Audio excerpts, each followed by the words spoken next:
Hello and welcome. Can you all see and hear me? I hope you can. To what is already the fifth session of this year's PV Magazine Week Europe. Today we are going to bring some insights on module quality and module bankability risk to you. In Europe alone, the PV industry this year spent roughly 7 billion euros on PV modules, and this is just this year.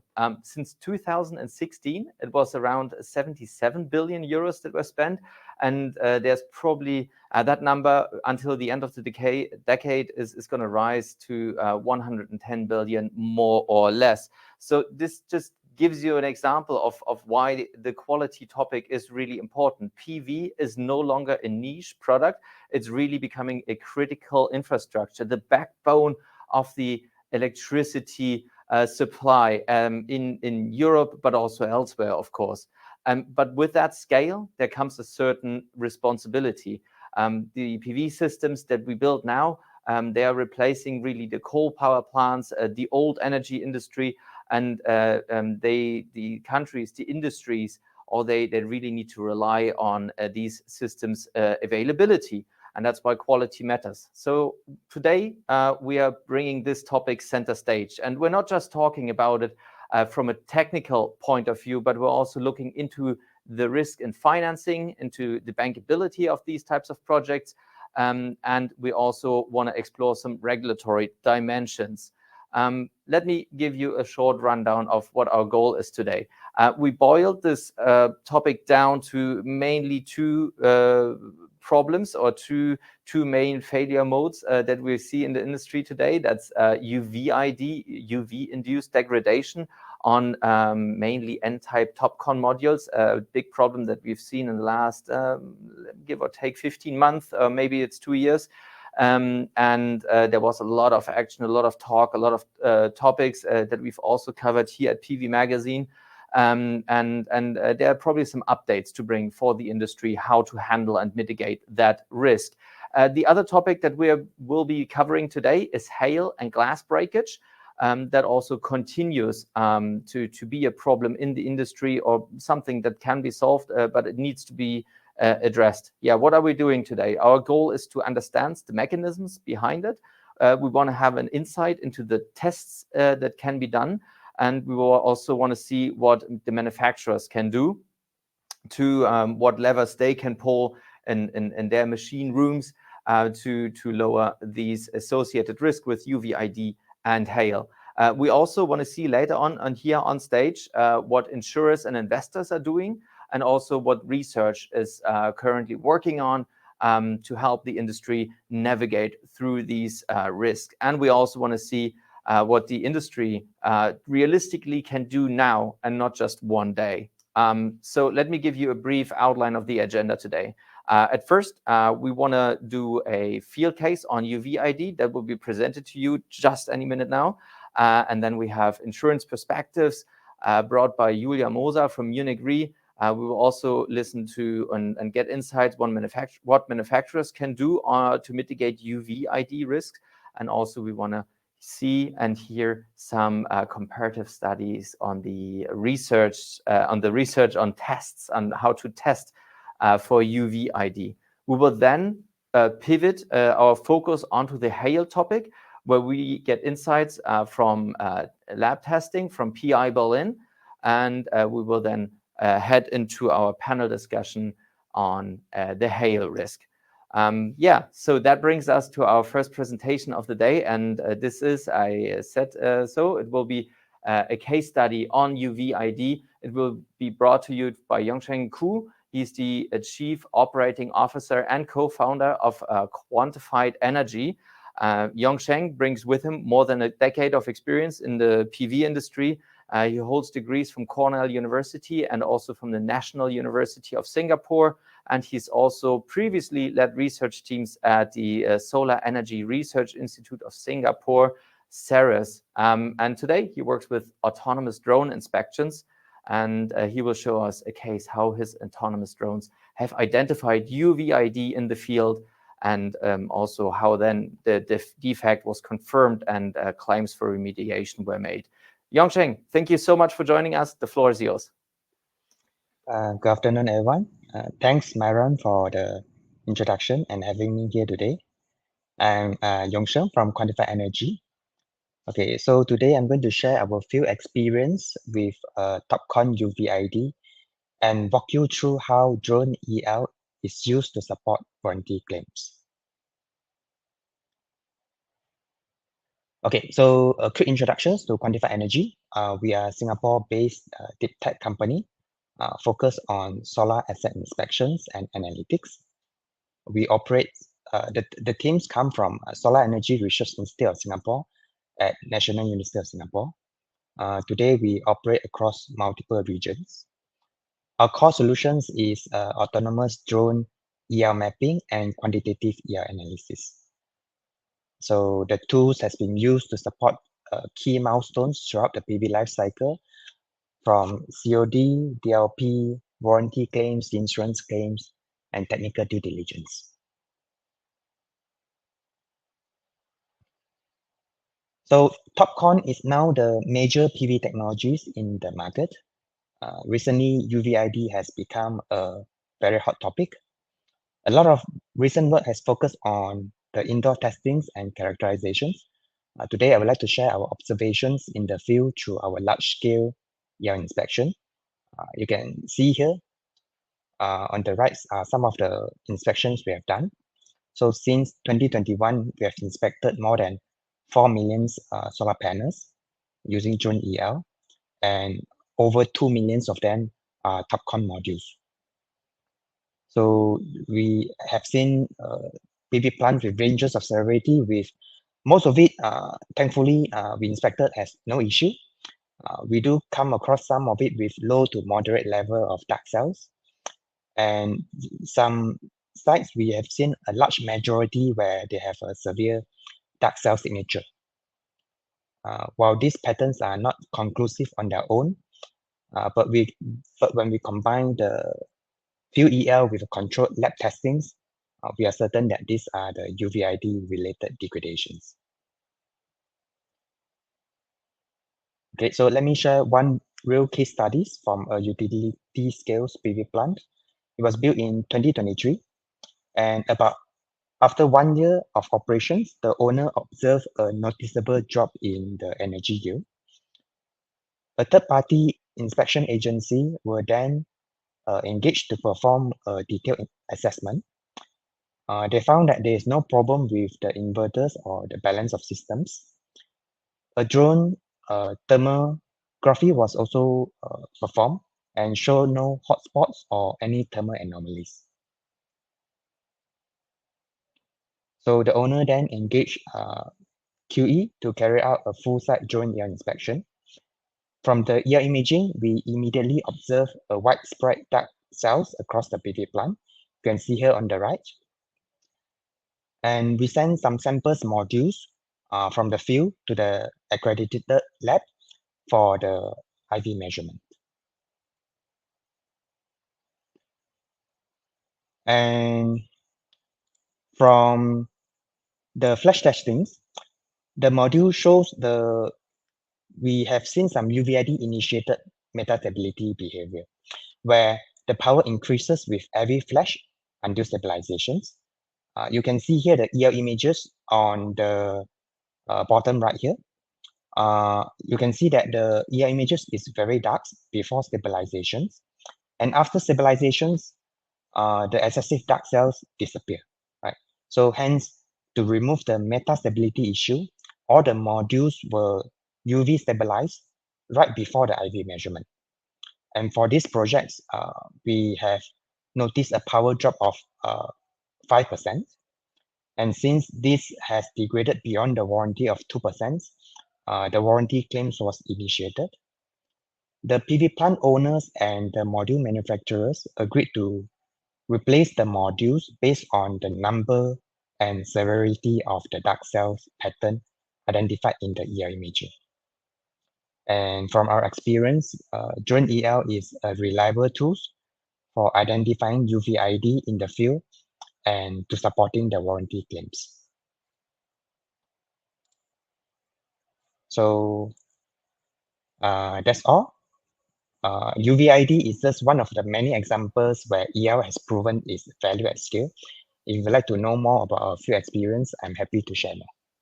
Thank you very much, Yong Sheng. That's really fascinating to see how the UVID really looks in the field, and 5% is standardized loss on energy yield is really quite a number.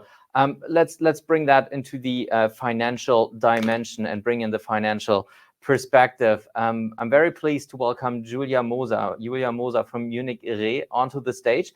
She's the product lead for photovoltaics at Munich Re, at this insurance company, where she has been developing and expanding the PV warranty partner program.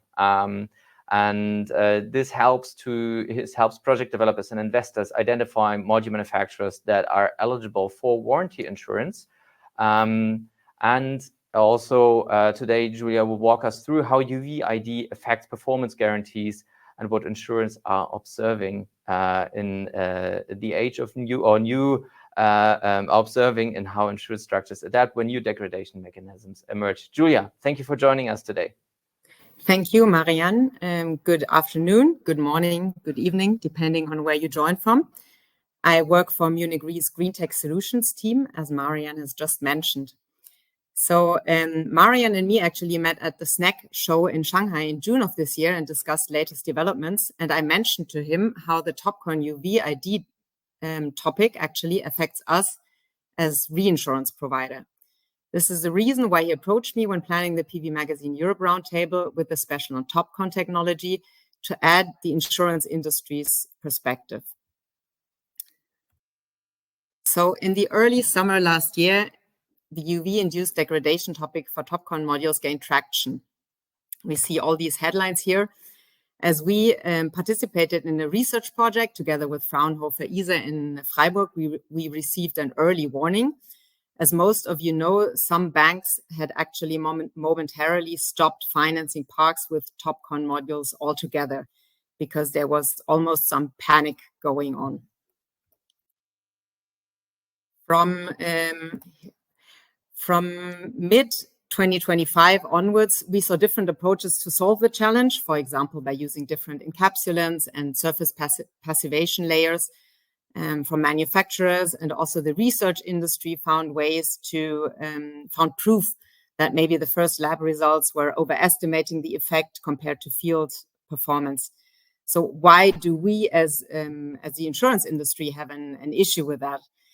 Whereas, of course, every module manufacturer needs to take measures in order to overcome those problems of in their own module production.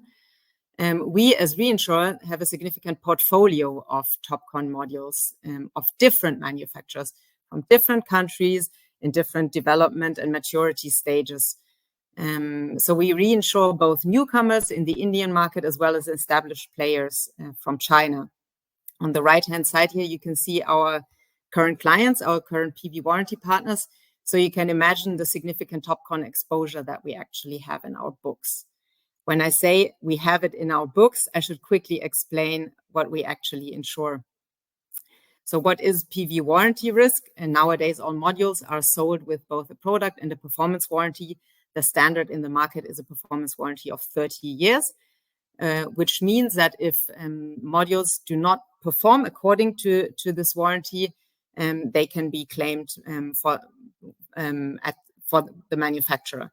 So what we reinsure is those losses, so modules underperforming. We pay out to the manufacturer, but in case the manufacturer is insolvent, in the meantime, we pay out to the buyer of the modules directly. So this is why we are, of course, worried about this type of performance risk. So I would like to draw some attention to the exposure the insurance industry is facing in general in the PV industry. Very fast technological evolution combined with those long warranty tenors. This graph actually shows some step in the technological evolution of PV modules since 2000 and projected until 2030. So just imagine those 30 years. This is actually the standard warranty, the standard length of PV warranties. So the colored lines illustrate the approximate market share of certain PV module technologies You can see monocrystalline, polycrystalline, thin film, PERC, etc.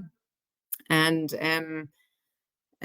let's look at PERC for example. So PERC technology became relevant between 2005 and 2010 and was then very rapidly adopted between 2010 and 2015. So within only 5 years, it became the dominating cell technology. And compared to this long-term warranty, this is a very fast development, right? After that, in 2015, more or less, bifacial PERC started to evolve. Sounds like a small change, but the new backsheets actually, from our perspective, changed the risk profile quite significantly. And again, bifacial became dominating within more or less 5 years. This pattern is happening again with TOPCon, or has happened again. TOPCon is an improved variation of PERC, promising better efficiency and lower degradation. The adaptation has been very fast. We can see how the TOPCon market share has grown. So the core message is that the technology is evolving fast. The industry adapts to these new technologies very quickly. And we as insurers are constantly asked to insure new technologies for 30 years without long experience of the actual in-field performance. And by the time our coverage ends, most of these technologies will probably no longer be produced. So the modules will no longer be manufactured. If we take thin film as example, I've also included some major market losses. We have taken those, they are public knowledge, and also the numbers are from warranty reserves of manufacturers' financial statements, also publicly available.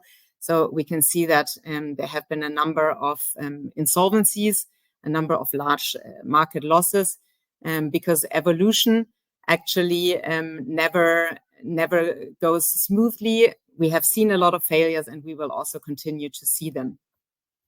So jump to the next slide. What we insure with our PV warranty insurance is the technology risk, so also including all the inherent failure and degradation modes as UV-ID and also PID, spontaneous glass breakage, etc. So we have done our own risk assessment ever since we have started providing those 30 years cover, where we do we do checks of, for example, the IEC certificates with the corresponding reports and CDF. We also have always been asking for accelerated aging tests. We mentioned the 3 times IEC here, and we also do our own factory audits, actually. For that, we have developed a scoring system together with Sinovoltaics, where we look at different stages in the manufacturing process. I will not go into detail here. We have done some publication. There is a white paper available also for download.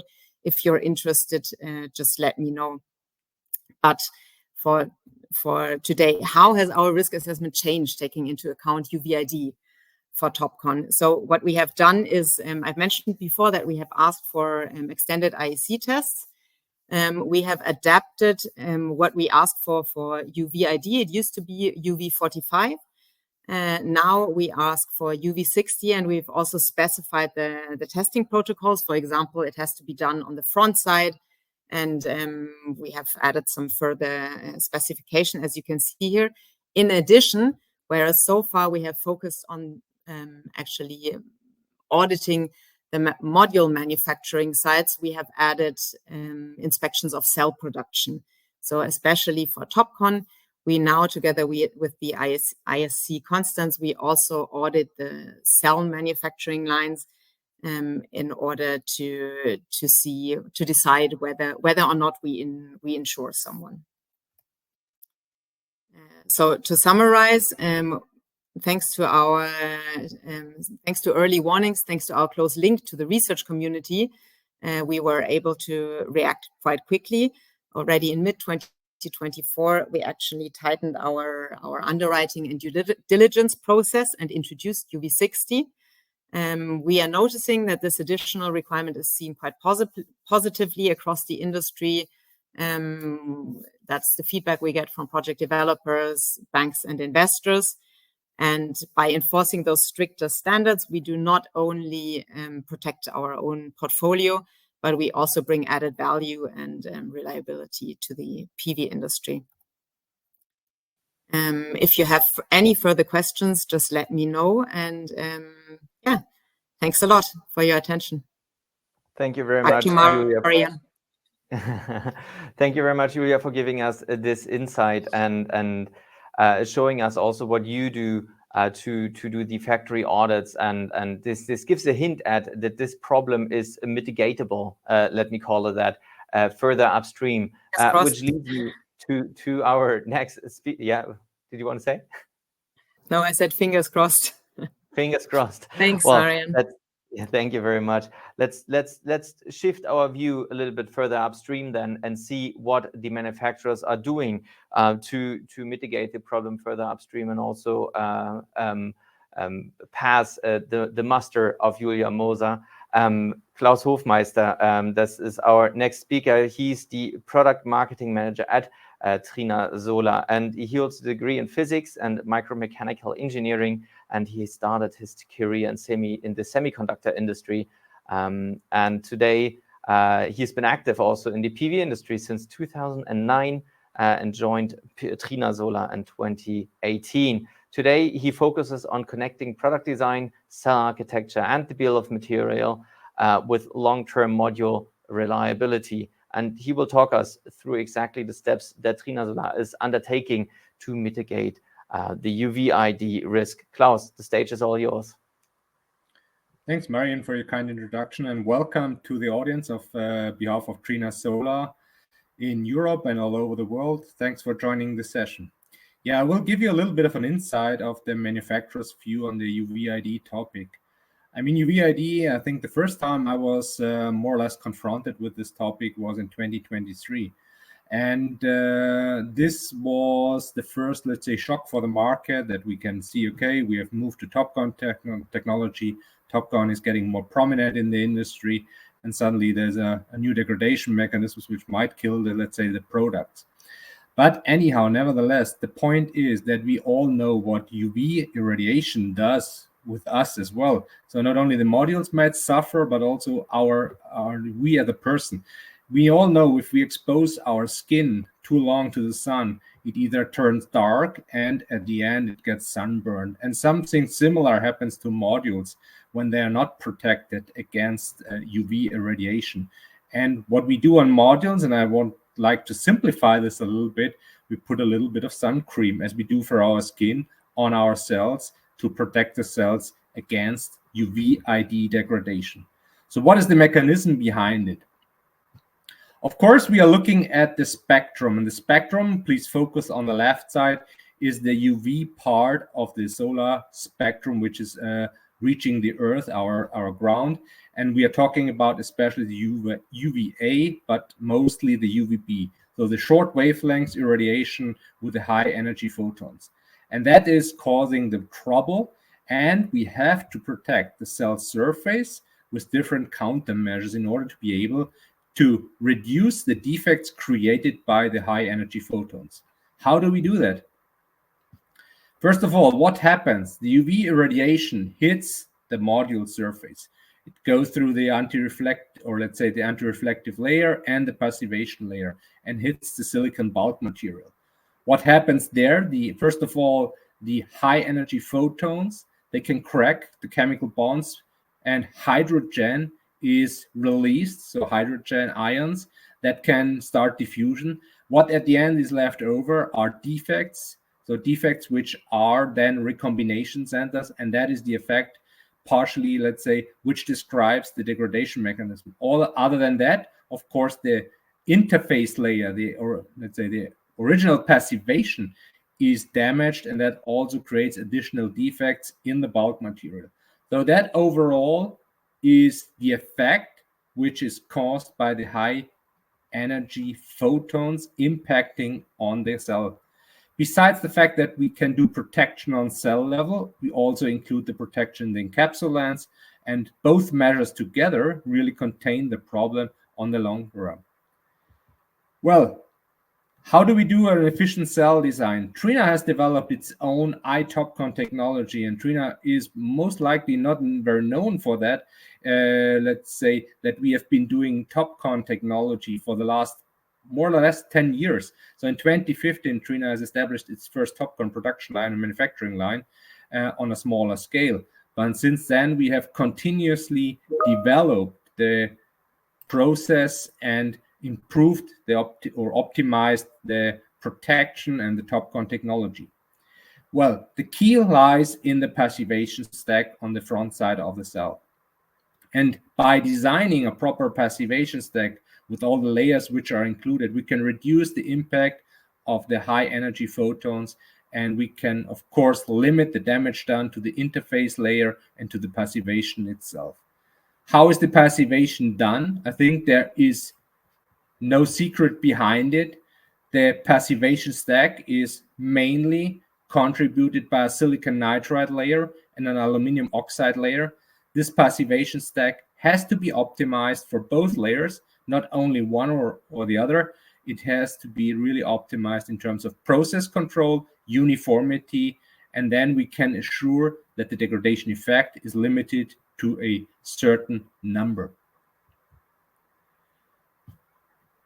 What do we do in order to control the process? Of course, strict process controls in the passivation stack, and this means for both layers, for the nitride as well as for the aluminum oxide, are implemented. We can see here on the bottom right side the EL picture, very uniform EL picture after UV exposure. Rigorous monitoring is also a part of this in order to really make sure the uniformity and of the passivation stack across all cells, and that gives us, of course, then the confidence. And on the bottom left side, you can see the film thickness uniformity control is one key to make sure that all modules are, first of all, showing the same quality and showing the lowest possible degradation behavior after UV exposure.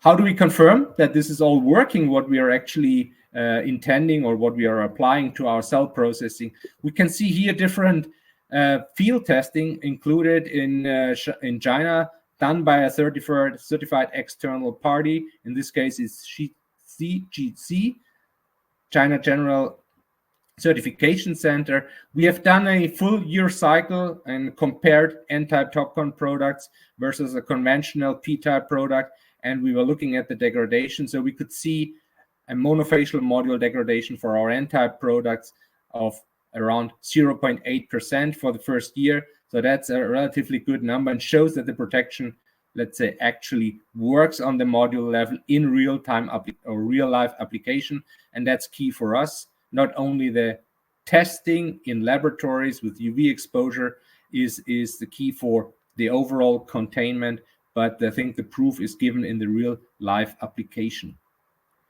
We have done that further with also, let's say, accelerated testing in our laboratories. And we can see here several products of our whole product portfolio we put into UV soaking, and we could see different degradation mechanisms for front side and rear side. So you can see quite a good limited degradation. We also put some competitor modules inside, which we don't know exactly how they were processed, but it shows that we have a quite good control over the front and rear side degradation of bifacial modules.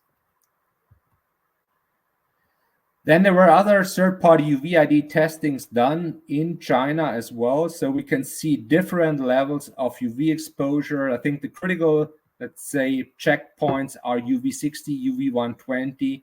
And we can see here that in average, we see a relatively low degradation in the range of 1% for UV60 and around about 1.3 to 1.5% for UV120.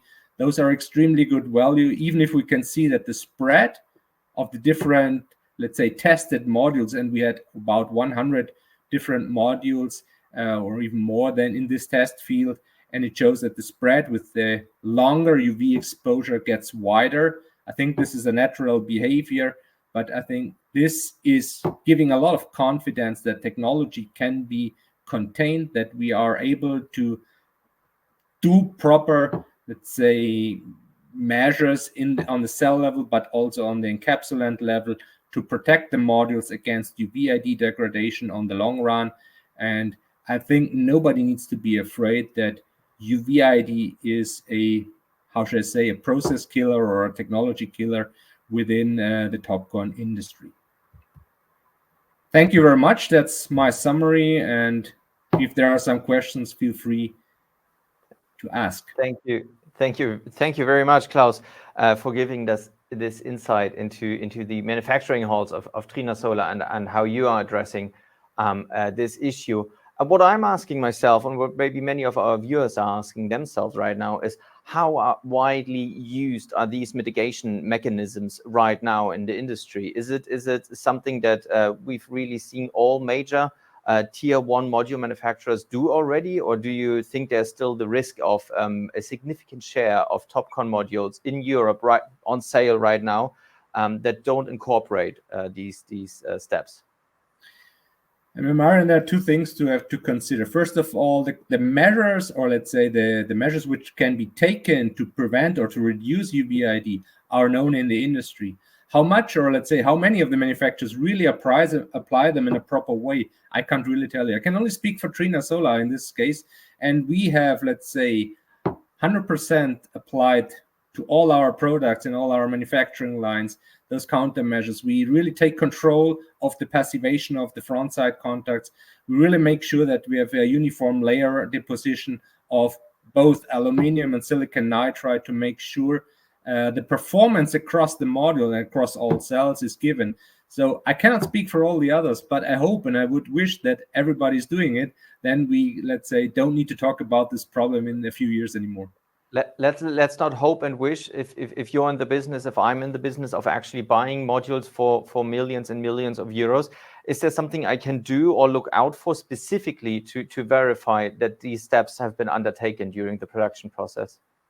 I think it's pretty common right now when we talk about larger projects and larger quantities of modules being supplied to customers that they do pre-inspection testing and they do testing also of UVID. So this is pretty common, and then they verify exactly what kind of product quality they're getting with respect to UVID. So from that perspective, I think this is a good control measure to make sure that the product which you're getting really fulfills what the manufacturer is telling you. Okay. So we're coming to the discussion of testing in a minute with Paul Gebhardt from Fraunhofer ISE. But before that, I want to ask you one more question, two more questions actually. For once, I want to hear what we've learned in the industry, because I mean we've adopted TOPCon so fast last year or 2 years ago, and then we've seen the UVID issue. Is there some lessons that we're taking with us now in the industry and say this is not this, we shouldn't do it so fast, we should do more testing, or we should look out for this and this and this?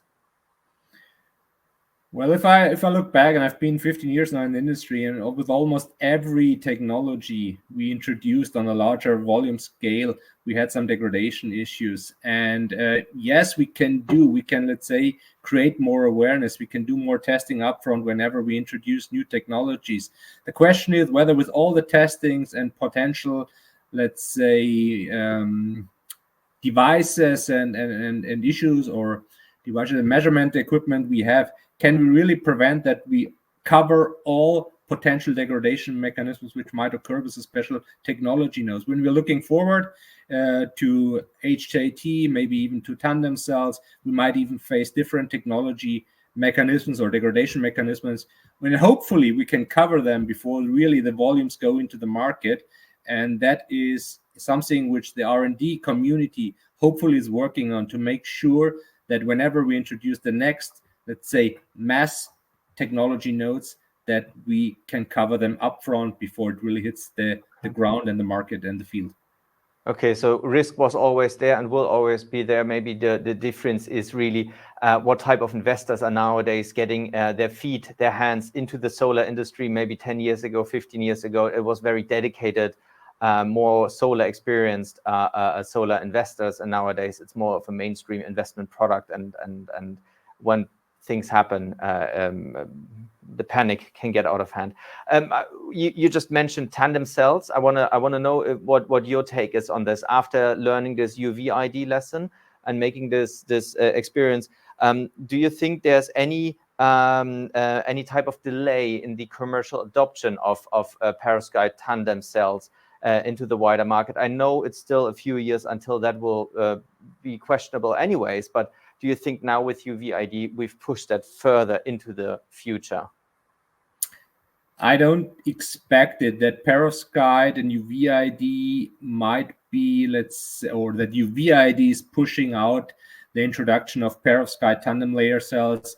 I'm exactly of the opposite opinion. I think we are trying extremely hard to pull in the date of getting perovskite tandem cells ready for the market to be mass produced, and that is something where all the R&D community is heavily working on to make sure this product is a success, because it's not a revolution, or sorry, it's not an evolution of the technology. It will be a revolution if we can really, let's say, drive up efficiency levels in the range of 30%, and that will help the whole industry, and hope we can, let's say, make it commercially a success and available. That is, think is the target for all the R&D community, which is currently working on it. Perfect. Thank you, Klaus, so much for providing us this insight from the further upstream. It was very insightful. Now we're shifting our focus to the next dimension of this problem. We've seen already a field case, how it looks like. We've seen what the insurance industry makes of this, and we've seen what the upstream stakeholders can do to combat this. And eventually it came down to, and Klaus just said it to us, it came down to testing and our trust in testing protocols. Well, my next guest, he is really an expert on this, and he will let us know about the different UVID test cases. Paul Gebhardt is a research associate at Fraunhofer Institute for Solar Energy Systems, Fraunhofer-ISE, here in Germany.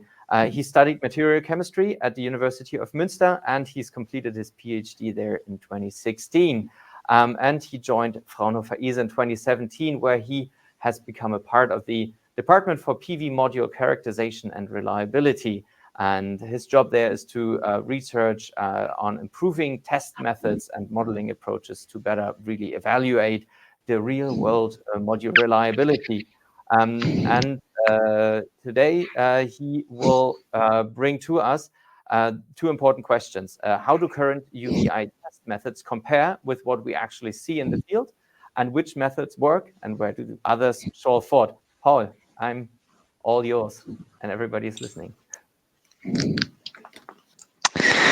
Yes, thank you for the nice introduction and allowing me to bring the perspective from a research institute to the session. So at Fraunhofer-ISE, we operate two accredited test laboratories, one for calibration of PV modules and one for accelerated aging tests. So UVID test or UV test is of course one of them. And in both cases, we have a research group basically attached to these labs to improve the methods continuously, react on new technology developments, and of course, evaluate the new technologies themselves. So to start, I also brought some concerning headlines from the last 2 years, similarly to Julia Moser from Unicre. So I want to talk today about why the UV-induced degradation in the lab can sometimes be influenced by additional dark storage effects. So this is one reason why UVID is maybe not as critical of an issue as we thought 2 years ago, but of course it's still very relevant. And secondly, I want to compare indoor and outdoor tests to see what is important and what needs to be considered when doing these comparisons. So one of the first observations we made when after the TOPCon modules came out of the UV chamber were that the modules were not stable. And we've already seen from Yongshen Ku that the modules need to be stabilized. So what we found was after an initial degradation, after the climate chamber test, the module actually gained in performance just by simple flashing. So a very low amount of light raised the performance, and we saw that short light soaking of just a few minutes at 1000 watts is actually enough to bring the module to a stable performance state. And at this stage, which you see here on the top left, this is actually the state that is only influenced by UVID, so that's the state that we are interested in. But after storing the module in the dark, for example, for cool down after the climate chamber test, we get an additional degradation in dark storage. And we also saw that we can perform this several times. So after stabilization, storing the module again in the dark, for example, overnight, can lead to additional degradation. But whenever we want to measure the module again, we can stabilize it before, and we will always get back to the stabilized state quite reliably. But of course, this stabilization has to be performed because we're only interested in the actual UVID that is relevant for the field degradation. And we think that many of the first results of UVID are affected by this dark storage effect, because the exact optimal properties of the stabilization process was not very well known. And we see that in our lab, the very drastic degradation percentages, like up to 10%, are not realistic. And yeah, once the modules are stabilized, it looks a little bit better, but it's still quite critical, especially considering that these degradation of 2 or more % that you see here on the right side in the stabilized state, they still correspond to a UV dose of about 1 or 2 years in moderate climates. And in reality, the modules can still degrade after that. So it's still a considerable degradation. Yeah, for accelerated indoor testing, the stabilization procedure is now incorporated into the new norm ICTS 63624-1. And there are really some details that are important. So we like to do the stabilization at 25 centigrade, which allows us to directly measure the performance after the stabilization, because the performance measurement is also at 25 centigrade. But not many labs can do this. And if the stabilization is done at higher temperatures, the module needs to be cooled down again. And we saw that during this cool down, even if it's just for a few hours, we can already see significant degradation. So after 4 hours, in some cases, we can see almost 2% degradation, which of course, is important to consider. So we like to shorten this time as much as possible, or do the stabilization at 25 degrees already. Now I want to come to the comparison between indoor and outdoor tests. So we are at Fraunhofer ISA actually in a nice position to do this comparison, because we also operate the outdoor performance lab here in a village close to Freiburg. And we do two things. So firstly, of course, we directly compare the two tests, indoor and outdoor, and this is very helpful for validating our indoor tests, and also actually observe the progression of the degradation outdoors to see, for example, if it's a linear degradation or in a different fashion. But we also, additionally to this, pursue more interesting approaches, for example, combining indoor and outdoor aging, where we can in the first step, use accelerated aging to simulate the degradation of UVID with a dose, for example, of 1 or 2 years. And after that, we can put the module outdoors and observe the effects of the degradation under realistic outdoor conditions. For example, the effect on yield, the effect of temperature or different irradiance conditions, without having to wait for several years to actually achieve the degradation. So I want to show a few examples. Here's one example where we modules that were affected by UVID after about 1 year were measured by an outdoor lab, by a third party, and the data was provided to us along with some non-aged modules, some spare modules that we could then age in the lab and see how the data compares. Of course, we carried out the correct stabilization. So we saw that in both cases, the modules degraded considerably, but in the lab, we saw slightly more degradation. And I will come later to one of the main reasons why this is the case. Here's a second case where one module type was actually exposed in 2 sites, one in Germany and one in Spain for 2 years. And we saw similar behavior. So we got the modules from these sites after 2 years, and we also got some brand new modules that we could also age in the lab. And again, we saw significant degradation in both lab and outdoor modules, but more degradation in the lab. And the third example I want to show is actually PERC module. So that's just an important reminder to show that also PERC can show UVID. It's maybe not as common, but it still exists, and it was also actually reported already some years ago. So we see this consistent overestimation of UV-induced degradation in our lab, and what we think currently is the main reason is the calculation of the UV dose. So conventionally, everything, all light below 400 nanometers is considered as UV light. So this is roughly 5% of the sun spectrum. But if we consider the actual mechanism of UVID, and I'm quite lucky that Klaus Hofmeister already introduced this mechanism. So the starting point is the breakage of the silicon hydrogen bond, and we need a certain energy for this. This is around 3.4, 3.5 electron volts, and this is actually not all the UV range, but only a part of the UV. And you see this on the right side. So this everything that is on the left of this dashed line, all this light has enough energy to start this process in a simplified model, let's say. And the indoor light that we use for UV testing are fluorescent lamps. So that's the yellow curve. And you see that our lamps have a lot of light intensity on the left side of the graph, which means that we actually have slightly more light in the relevant UV range in our test compared to some other light sources, and also compared to the sun spectrum outdoors. So if we consider this, if we actually do the calculation right and only consider the light with 3.4 electron volts or higher energy, our fit between indoor and outdoor is much better. And we are currently doing these calculations for a few more examples to be sure of this. But I can say that at the moment in the industry, there's not yet a consensus about how to handle this exactly. But I think this is a very important aspect. So yeah, this brings me to my conclusion. So as I said, the post-UV stabilization is very important to carry out. This dark storage effect exists mostly in the lab and can be separated by this stabilization. And as far as we know, it does not affect outdoor yield. It could affect, in theory, EL measurements outdoors if they are done overnight. But yeah, for yield, it should not be an issue. We see a good correlation between indoor and outdoor tests, which can even be improved by considering the exact light source of the tests. That's all from me. So thank you for listening. Thank you so much, Paul Gebhardt, Research Associate at Fraunhofer ISA over in Freiburg. Thank you so much for your insights on different testing mechanisms and what's really behind UVID.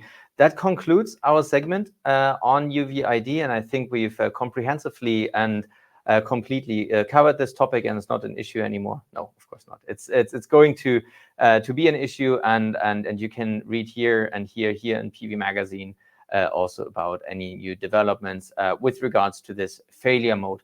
But we will now, for now, shift our focus to our second major quality challenge that I spoke about earlier, and this is hail. Hail events are really increasing in severity and also in frequency. This is a direct result from climate change, as we should all know in the PV industry at least. And we also see an increased exposure from the PV industry to this risk due to larger project sizes, to just having more modules out in the field.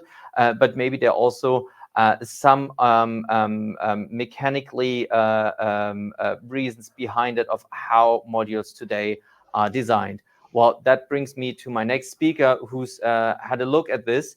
Thomas Weber from PI Berlin. He's a senior project manager at this research lab, and he has been looking, or he has deep expertise across factory audits and lab testing and field inspections. And Thomas works at the intersection of component certification, mechanical robustness, and failure analysis, and especially when it comes to glass quality and frame design. And he has been testing the real-world limits of today's module qualification standards. And today, Thomas will share his findings from PI Berlin's work on glass breakage and highlight where current certification standards fall short and discuss what developers and investors really need to pay closer attention to. Thomas, thank you so much for joining us today. Thank you, Marian, for that kind introduction. The goal of that presentation is to share our recent experience and lessons learned. We conducted around 20 projects in the last 5 years and observed breakage rates of 0.1%, for most projects 3%, and even up to 20%. We are on mission. I'm excited and looking forward now to the presentation with you. We as Kiva PR Berlin are offering our services worldwide. Our key services are specialized factory audits, PV system engineering, and module testing in our accredited testing laboratories. I will keep the background information brief. Cost and innovation pressure led to new designs. More than 80% of all modules manufactured now are glass. Module size has more than doubled in the last 10 years, and we see more aggressive mountings, like less material consuming substructures, smaller clamping areas, and tracker system mounting holes, distances being an issue. At the same time, the frame width and thickness shrinked. We learned that the modules are less rigid and now act as load-bearing element. But don't get me wrong, while the modules are almost always compliant with ISC standards, they seem to be not fit for purpose. Let's talk now about the glass quality and why it matters for breakage. Traditionally, glass backsheet modules use 3.2 mm tempered glass, which offers high flexural strength and excellent temperature change resistance. However, many glass modules on the market now use only 2 mm heat strengthened glass, and some products have even glasses thin as 1.6 mm. This reduces strength to roughly 70 Newton per square millimeter and cuts thermal resistance in half to 100 Kelvin. The result? These modules are significantly weaker, more sensitive to impact, and more vulnerable to temperature fluctuations. These are facts from literature. On the right-hand side, I depict a couple of breakage patterns. Like in almost all projects, we identified rear side glass breakage only, and the point of origin is more bending related than impact induced. In our annual PV manufacturing quality report, we take a close look at data from pre-shipment inspections from our Chinese colleagues. Over time, we found that the annual defect ratio increased by a factor of 4. For now, let's focus on the results that directly impact glass breakage risk. In the last year, 92,000 modules were inspected. Within the visual findings, about 10% of all defects show a glass damage, like scratches, coating defects, and similar issues. 18%, another big portion here, have frame defects. In detail, sealant problems and assembly issues like misalignment and gaps. So what does this tell us? Preventive action needs clear criteria. And I want to stress this point: to overcome glass breakage, we need stricter inspection criteria. We found some issues with glass quality. First, glass thickness is often not as expected. The usual tolerance in the industry is plus minus 0.2 millimeters. And this is too wide. It should be tightened to a positive tolerance only. We even heard of cases where manufacturers sent 2.0 millimeter glass for type approval testing, but used then later 1.8 millimeter glass in production. So the question is, can we really reliably check thickness? Next, we worked with an expert from Materialprüfanstalt Darmstadt to measure surface compression using scalp. This helps us to check the annealing quality of the glass. In one real case of 2 millimeter rear side breakage, 4 modules showed values ranging from -64 to -117. That's far too much variation, not only from glass to glass, but even within a single pane. In some rare cases, we found glass breakage starting at the clamp. To understand this better, we looked inside the frame. We developed a simple cross-section analysis. Cut, polish, and examine under a microscope. And the things we are producing look like that. You can see them also as picture. Everyone thinks they know what's inside because we all look at the same data sheets. But this analysis tells the real story. It shows glass thickness and sealant quality, its distribution, gaps, and whether there's metal contact. And here's what we found. In 8 modules, the distance from laminate to frame varied a lot, from almost 0 to 2 millimeters. That means there's a misalignment of the frame around the glass. That means, and often we even found no silicon and direct metal to glass contact. I will let the pictures speak here for themselves.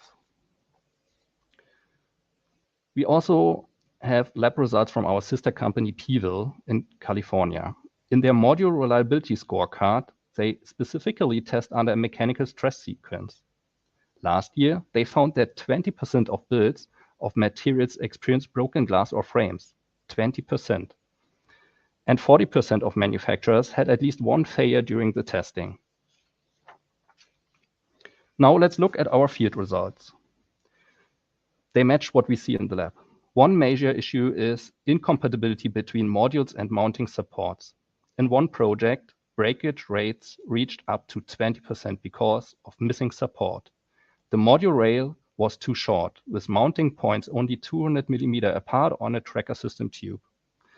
Other problems include torque levels that are either too high or too low, clamp misalignment, clamping areas that are too small, and unstable foundations that lead to pile movements. So this is my most important slide, and I'm well in time. Impacts from operations and maintenance are also a factor. When we are on site, we count modules to build a statistic that helps us better assign responsibility to breakage. The numbers speak for themselves. On the left, we see clear impact cases ranging from 6 to 27%. On the opposite side, we have cases with no impact. We call these bending breaks. For the 5 plants we have been investigated, this category is always the largest and up to 80%. Mostly you can recognize it by the typical O and U-shaped breakage pattern. Between these extremes, we have gray areas, cases where visual inspection alone isn't enough. That's where microscopic analysis comes in. It often reveals an impact crater, sometimes with dirt particles, or the complete opposite, no impact and just chips around the intersections. And from glass literature and discussions with other experts, here's what we learned at Kiva. First, thickness matters. The compressive stress zone protects only 20% of the glass thickness. And now the crucial part. This outer shield gets a thickness reduction under bending. And this is not enough. At the same time, the compressive stress is reduced, which we need because it prevents all glass flaws to grow further. Second point, surface cracks may sneak in quietly. This is called subcritical growth. But once they cross the line, the glass goes out with a bang. And finally, after a bending break, the module is weakened and still experiences stresses. Then chips can appear at the island edges, and this can be misinterpreted as an impact. This is a summary of potential causes along the value chain. Failures are rarely due to a single factor. They typically result from a combination of issues. Our observations show clear deviations, defects, statistics, and failed test results. At the same time, we see gaps, missing criteria, missing tests, and missing standards. The reality is that modules, their installation and maintenance practices often don't meet the requirements for long-term reliability. To conclude, several actions are critical.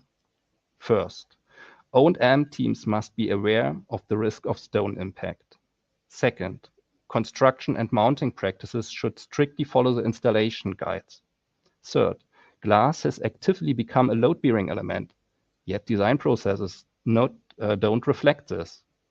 Fourth, current IC test methods have failed to prevent breakage, so more robust testing is needed. And finally, we urgently need new standards, practical module supply agreement criteria, production test protocols, lifetime testing, and possibly strength verification of PV glass similar to requirements in the construction industry. So my personal feeling, the big headaches are still ahead of us when it comes to glass breakage. Thank you a lot. I'm looking forward to your questions now and to further support the solar industry to tackle climate change. Thank you so much, Thomas. You were well on time, but I have lost some 5 minutes somewhere down the road, probably because I was talking too much and announcing my speakers. I don't know, but we will have to move right next to our panel discussion. But thank you so much for your insights from your research, from your work in the field. It was very exciting to look into this and to see really the problems that we're still seeing. And I'm eager to figure out with our panelists what we can do about this. Some of which also already have more experience with the hail risk, as we're in Europe just starting to really talk about it a lot. Our panel comprises some speakers that have been at the forefront of this discussion a little bit longer. Let me introduce you to our panel. I'm very pleased to introduce John Previtali. He's the Vice President of VDE Americas.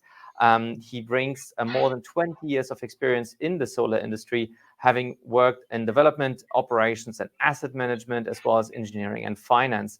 He now serves or oversees the VDE's Hail Risk Intelligence Program and other natural catastrophe advisory services. Also, John, thank you for joining us here on what is for you also such an early hour, joining us from the US. Also, we have Johanna Bonilla, who brings the manufacturer's perspective to our panel. Johanna is the head of Technical Product Management Europe at Jinko Solar, and she holds a degree in renewable energies from the Cologne University of Applied Science and worked at TÜV Rheinland before. She'll help us understand what manufacturers can do today to build hail-resilient products and how demand for these higher standards is evolving across Europe. Johanna, thank you for joining us. Thanks, it's a pleasure. Looking forward to this discussion. Yes, and representing the investor side and asset owner perspective on our panel, I'm pleased to introduce Fabian Buseños from CEE Group. Fabian works as a technical asset manager, overseeing the performance and risk management of utility-scale PV assets across the entire life cycle, from technical due diligence and procurement to also operations, warranty, enforcement, and repowering.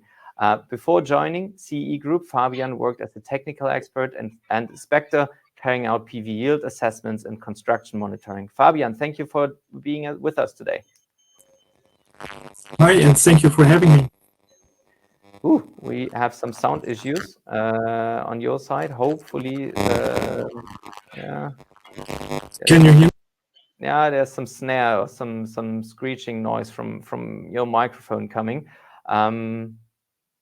Let me see what we can do about that. But first, let me introduce our fourth speaker to this panel, and he will bring the industry-wide policy coordination perspective. Let me phrase it like that. I'm pleased to welcome Thomas Garabetian from Solar Power Europe.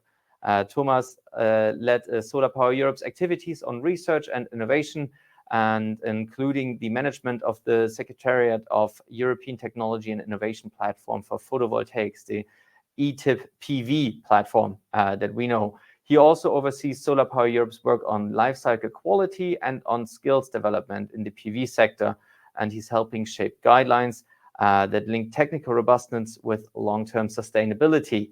And he will help us understand how the industry aligns around quality expectations and how voluntary guidance and pre-normative efforts can already support the industry before formal standards evolve. Thomas, great to have you here today. Yeah, thank you for the introduction. All right, let's go, Johanna. From a minute, we've already heard from PI Berlin previously that a lot rests on the shoulders of the manufacturers and manufacturing quality on building really the products that the industry needs to apply them in certain regions. So from a manufacturer's perspective, what strategies can module makers deploy to meaningfully increase mechanical resilience and resistance on modules? Yes, so this is a good question actually. I mean, at PV scales, at the global level that we work, reliability is, I will say, not only a checkbox, right? It's actually a financial safeguard. Failures in the field can lead to higher operational and maintenance costs, insurance claims. We were listening also from the insurance side as well, and also I will say reputational risks. So for us, it's very important to have compliance with IAC standards, of course, to test beyond that. This is something that we also do as a manufacturer. I think that we have to be aware that, and we were talking about that before as well in some of the discussions and the presentations, that IAC standards are at a backbone of global comparability. At least this is how I see it and how Jinko sees it. It provides a common language, yes, but when it comes to testing into multiple procedures, into multiple laboratories, it also can cause confusion. So for us is follow the guidelines. We are always happy also to extend and test beyond that, of course. And as a Jinko strategy, I will say we also develop dedicated products according to dedicated needs, which I think is where the industry have to move also. So how much of this testing and minimum qualification of safety and reliability is needed, and how much is actually important according to the project specific and field experience that we have. And that demand, I would imagine, is of course then coming from the market, from the demand side, from the buyers. John, let me put that question to you. I mean, Jinko Solar is also selling modules in the US, and we're seeing a higher, let me phrase it, sensitivity of the market towards mechanical resistance with regard to hail. But still, the same IEC standards apply in the US as well as in Europe. Why do you think is that the US market is so far ahead on demanding thicker glass and hail mitigation strategies? Is it reporting? Is it better reported, the hail failures, or is it different norms? Is it financial pressure? What is it? Yeah, I think that the root of it is the fact that we've had about $600 million in hail losses over the last few years. So it's a huge problem here. I mean, basically what's happened is that, solar has become very popular in areas of the United States that have a lot of hail risk, like Texas and the Midwest. And it really came as a surprise to us that the modules were not more hail resistant. So we've taken measures to understand what the hail risk is and then employ defensive measures such as, just like you mentioned, PV modules with thicker glass in some cases, and also hail monitoring and hail stow for tracking systems, which is really a great solution. Yeah, I will mention that the IEC 61215 test standard, usually tests modules up to 25 millimeter hail or 35 millimeter hail in the form of freezer ice balls, which are actually thicker than naturally occurring hail. But in the real world, in the field, we see hail that's equivalent to 65 millimeter or 75 millimeter or greater freezer ice balls. So it's definitely important to, just like my colleague mentioned, test beyond the IEC standards to test the full range of hail impact energies that could occur in the field. When you say we have been driving this development to test beyond IEC spec, who do you mean actually? VDE, the industry as a whole? The industry, but also VDE in collaboration with our sister organization, the Renewable Energy Test Center in Fremont, California. We've developed a new test actually that goes beyond the IEC test to really characterize the probability of glass breakage over a full range of hail impact energies. It's called the Hail Resiliency Curve Test. And in a nutshell, what we'll do is we'll take a palette of randomly selected modules from a particular module, PV module bill of materials.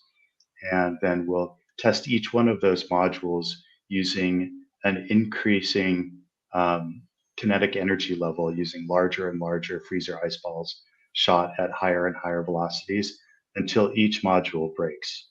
And that's called a test to failure, as I may have mentioned. And then we take the data that shows us the probability of glass breakage over the energy impact level, and that gives us a probability distribution that we can use to model the probability of losses at any location really in the world where we have sufficient meteorological data to understand what the risk of hail is at that location.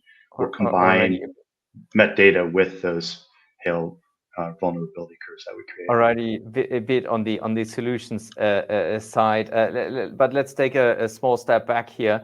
Johanna, again, if we look at Europe, we do see a demand for thicker glass modules or higher resilient mechanical resilience modules today already.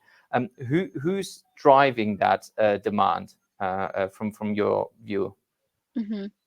So, I mean, just as a clarification, I think the IAC give us also more freedom to test also higher diameters of hail, for example, in the case of hail. But there is always the talk about what is needed, what is the minimum required, and what is beyond the minimum required. So when it comes to hail, for example, we see that at regional levels, for example, some changes. And I think one very clear example is what is happening at the area of Switzerland, Austria, and Germany with combined harmonization. So there is the Vereinigung Kantonale Feuerversicherung, which is, I will translate it like a insurance fire company that associate, and they actually consider hail as part of that risk assessment. So basically, it doesn't come from the regulatory IAC at the industry level. It comes from a regional need, and it has forced certain regions to have certain levels of testing. So this testing, for example, that we also do at GINCO, and we consider it beyond the IAC, we consider it at European regional level, and it will force us to not only do, for example, like the IAC does, which is a fixed point and you have a fail and pass result, but also use the same IAC procedures with additional critical points. So these were adaptations to a local, I will say, historical needs, also in terms of energy, kinetic energy of the ball. So they have different specifications for velocity and diameters. And at the very end, is not only a fail or not fail, but is actually used for insurance. So sometimes that movement of pressure over manufacturers to develop products or increase certain requirements at the market level comes also from other parts of the industry, in this case, for example, insurance.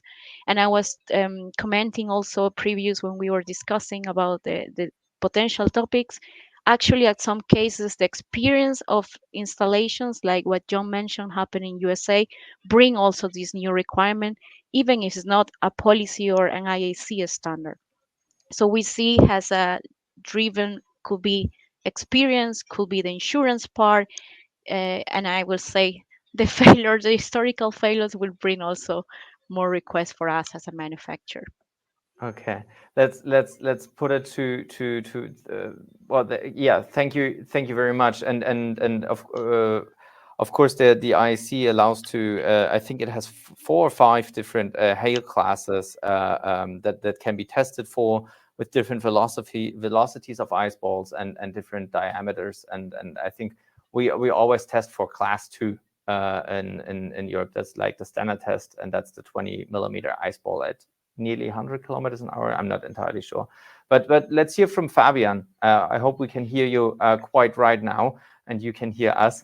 How do you, when going into investment to invest into a new PV asset, what's the process you undertake to test for its technical due diligence or with respect to hail?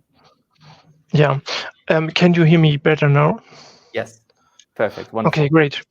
That's great. Yeah, of course, before we buy an SPV, so first of all, I need to mention we're doing share deals. So because of this share deal, we're buying a whole SPV.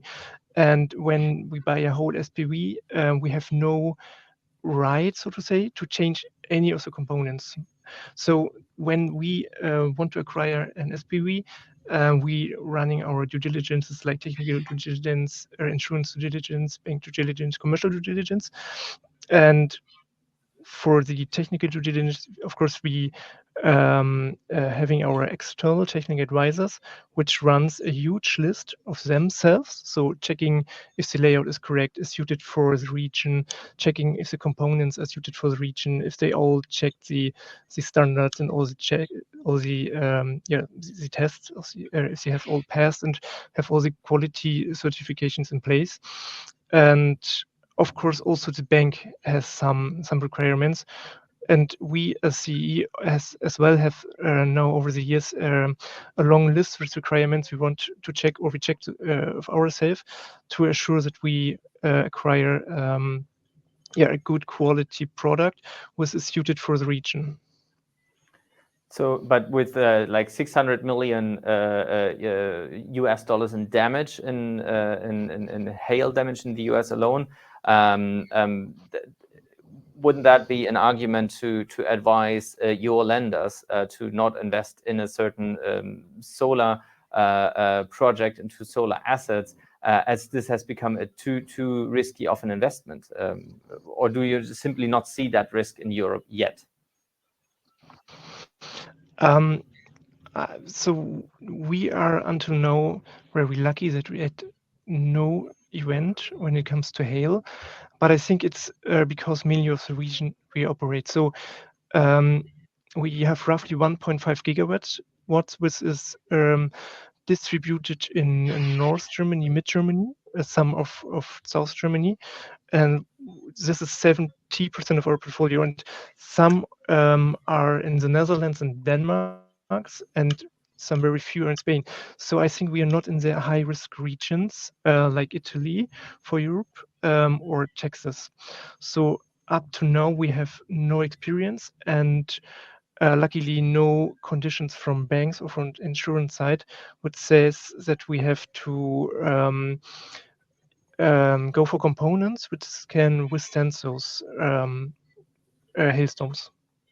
We will ask John in 1 second to give us an insight into how European regions compare in hail risk to certain US regions, since I know they have this hail risk advisory program that's internationalized and give an overview over different regions. But I want to hear but to sum up, Fabian, you're essentially saying you can, so far as an investor, you can rely on the technical due diligence team's report, and they will test towards spec, towards certification, and Yes. Mainly banks or insurers can make claims that go beyond that. But other than that, your hands are tied, so to speak. Let's bring in Thomas Gerabetian from Solar Power Europe here at this stage, because you are working precisely with the industry with manufacturers, but also with banks and project developers, as far as I know, to work on guidelines that already go beyond the spec to not tie Fabian's hands anymore. Can you bring us, let us know a little bit more what you're doing there in this work? Yeah, thank you, Marianne, indeed. And maybe to jump back also on the previous question to Fabian, I think in Europe there's been a bit of a wake up call on the impact of hail on PV with the event that happened in Italy in 23.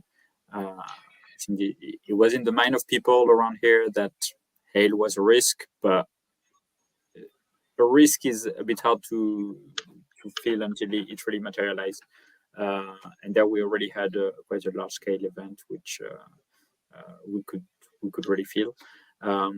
And this is typically the type of thing that we are trying to address in the Solar Power Europe lifecycle quality work stream, where we develop a series of best practices for O&M, EPC, end of life, etc., which help the different actors of the PV value chain to implement projects in to essentially have the right information to be able to implement projects up to really the best practice, for lack of a better word, that can be reflected even beyond, for instance, the minimum requirement that you would have from certification standards or from the regulatory environment.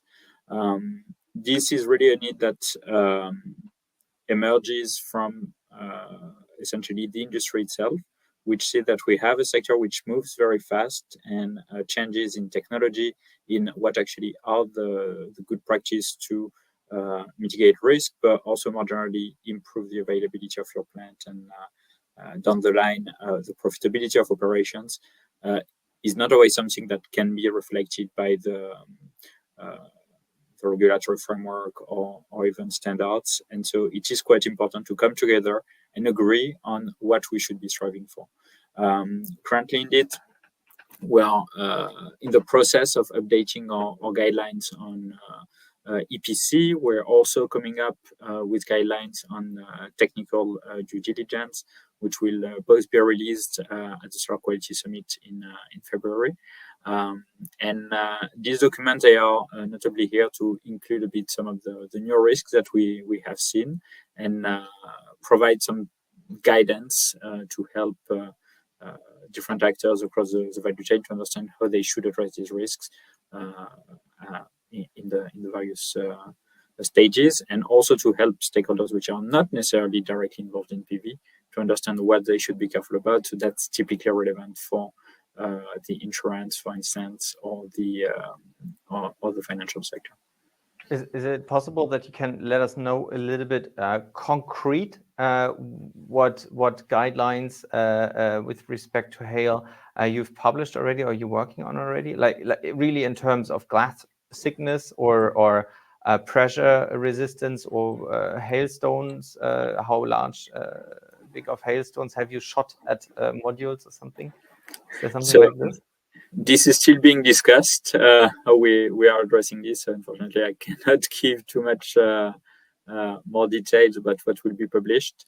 But overall, what I can say is there will be a requirement to try to have a more, let's say, analog approach to approaching hail resistance, trying to be able to also anticipate the fact that we have a changing climate. And that's really what's impacting also this new concern in Europe. And so essentially that, we should not necessarily focus on modules which have really the minimum hail resistance, especially in specific regions of Europe.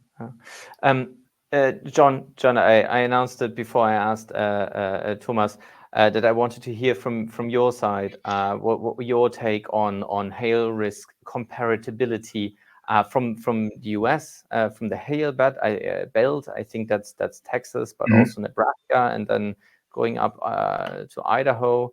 Let us know a little bit how that compares to the European meteorological landscape. It's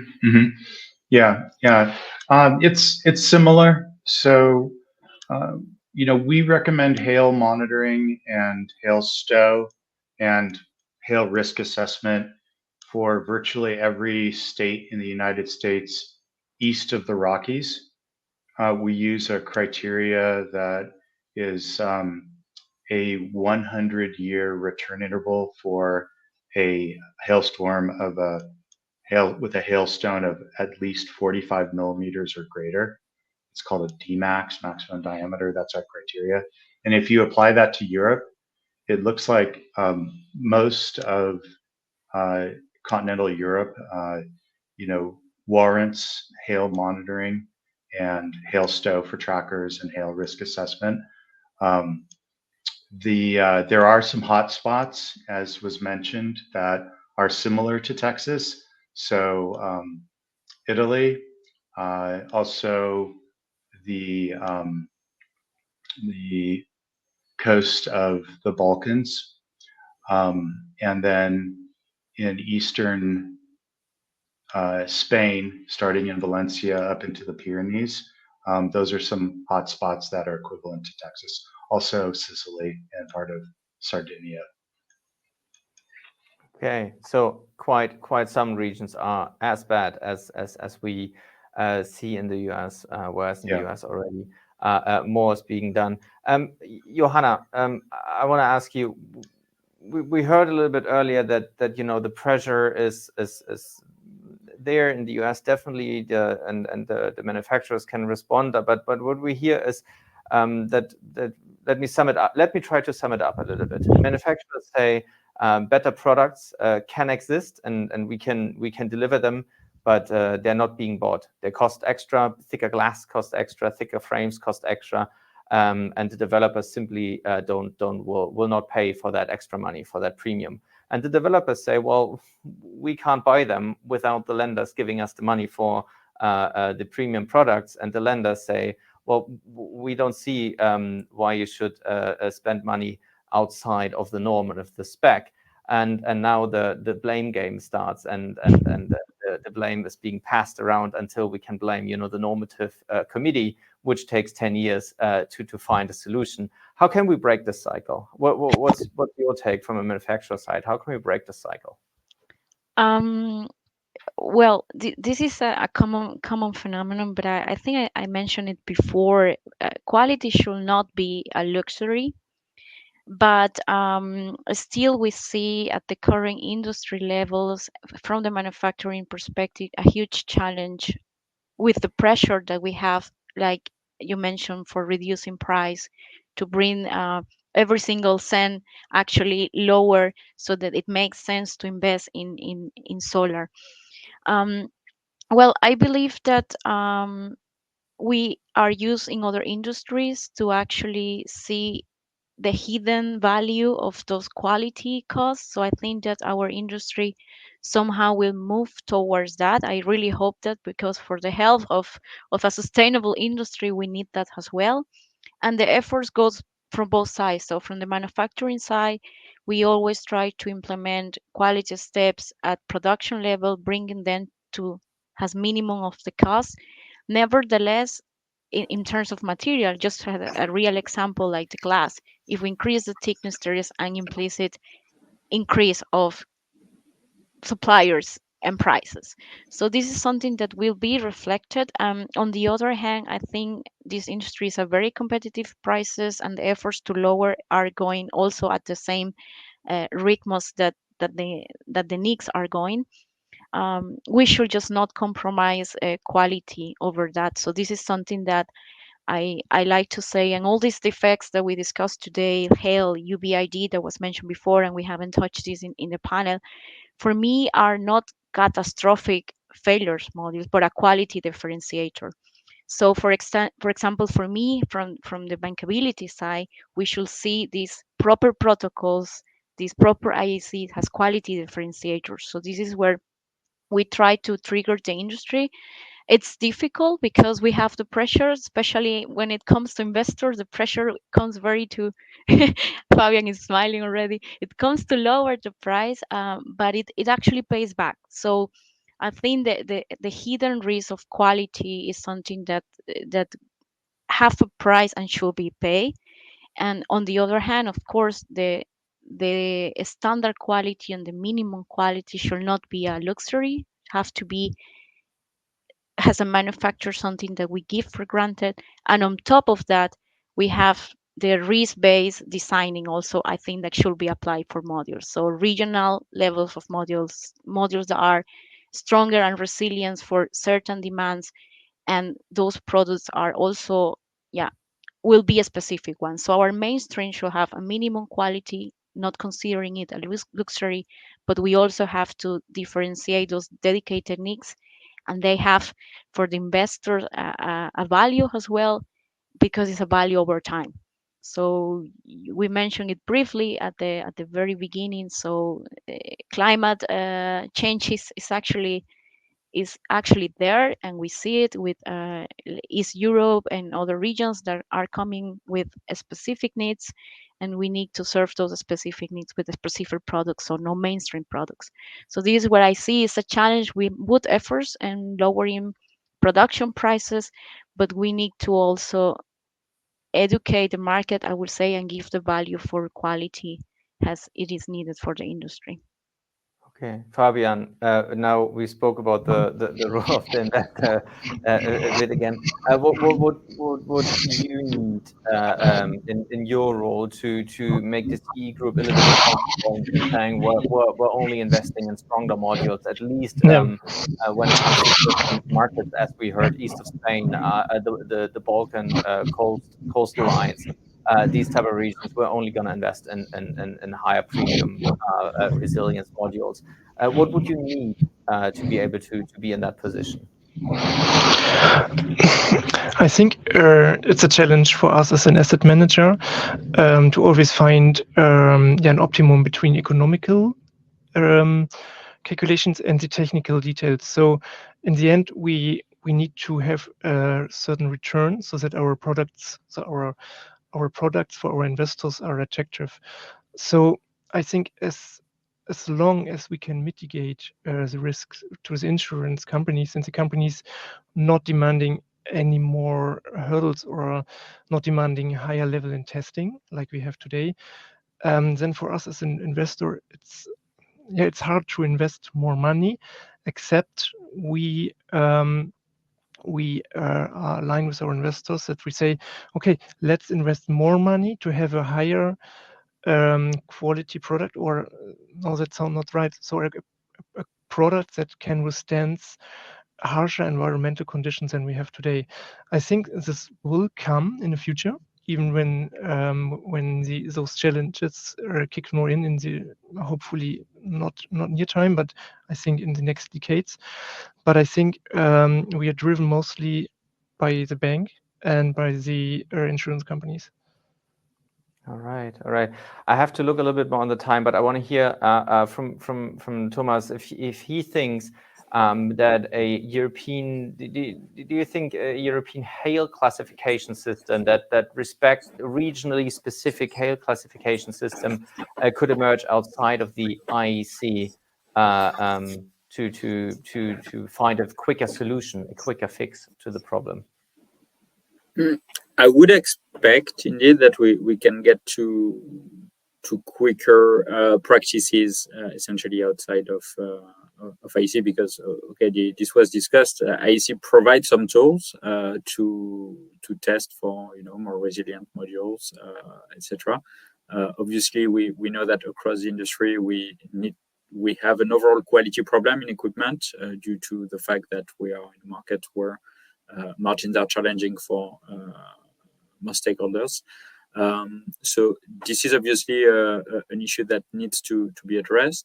But at the same time, I think to a degree, it's not necessarily something that needs to be addressed at a regulatory level with, very defined, you need to have these standards for this specific region, etc. Especially in the short term, to be faster, the industry can very directly adopt this type of practices, and we start to see it. As this was discussed, it is still a challenge sometimes to convince investors. That's why things like joint best practices are important. I think it's also where bringing the right stakeholders to the discussion are important. What we see often is projects we are just talking to the bank. Maybe we need to also bring the insurer early on to say, okay, if I don't take this equipment, which is X% more expensive, I might have this type of risk, and then it is this level of insurance issue, which means my premium goes up that much, etc., etc. So, which can have also a real impact on profitability. So, we need to bring in this type of discussion in project development. I think the industry overall is moving into that direction, and the partners of the PV industry, so insurance, the financial sector, is increasingly considering it as well, because we are seeing that these projects are long-lived, and investment in quality early on, they do pay quite a bit. All right. So we're getting our knees deep into the core of the problem right now, but our time is running out. We're a little bit over time already. But I want to close with a quick round of final remarks, so to speak. So same question to all panelists, but if you can keep an answer and within 1 or 2 sentences, that would be great. And that's our closing remarks. And let's try to move to practical advice for what project developers can do right now. So if you had to really give one piece of advice to a project developer building in Europe in a hail-prone area today, without waiting for new norms and standards, what would that be? That one piece of advice. John, why don't you start? Use a tracking system and implement hail monitoring and hail stow that is capable of being done with a tracking system. All right. Johanna, let's continue with you. I will say consider a risk-based design. So not all the needs are the same. If you ask the right product, we will deliver the right one for your needs. So I think a risk-based design is very important. Perfect. Fabian. I totally second John's recommendation, but I would say understand your region and invest some more money into more durable products. Okay. And Thomas. Well, I will second everything that was said so far, and I might add, put your banker and your insurer in the same room while explaining why you want to invest into hail mitigation. I think next time we'll get the insurer onto the panel as well. In our panel today, everybody agreed. Thank you so much, Johanna Bonilla from Ginkgo Solar, Thomas Garabetian from Solar Power Europe, Fabian Bozenius from CE Group, and John Privatelli from VDE Americas. Thank you so much for joining our panel today. It was a pleasure to have you here on the program. Yeah. Thank you, Marian, for the excellent Thank you very much. And yeah, as we come to an end of today's session, let's take a brief moment and recap on what we've covered today.